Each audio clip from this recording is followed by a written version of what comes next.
בלומפילד או נתניה או בסמי, אף פעם לא תריבו כמו גברים, שמים בתוך הכיס סכין יפני, זה החינוך שבא מההורים.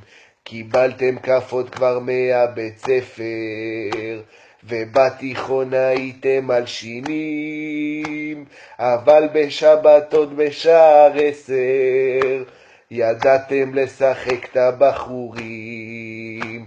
אנחנו באר שבע ים הנייק, לקחנו לכם בנר בפנים, אולטרה זה לריב עם הידיים, לא חגורות וגם לא סכינים. איפה הפנאטים של מכבי? הם מתחבאים מאחורי שוטרים. איפה הפנאטים של מכבי? הם מתחבאים מאחורי שוטרים.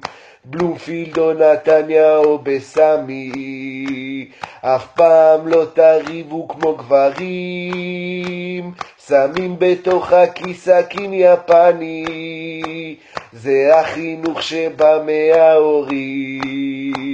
קיבלתם כפות כבר מהבית ספר, ובתיכון הייתם מלשינים, אבל בשבתות בשער 10 ידעתם לשחק את הבחורים.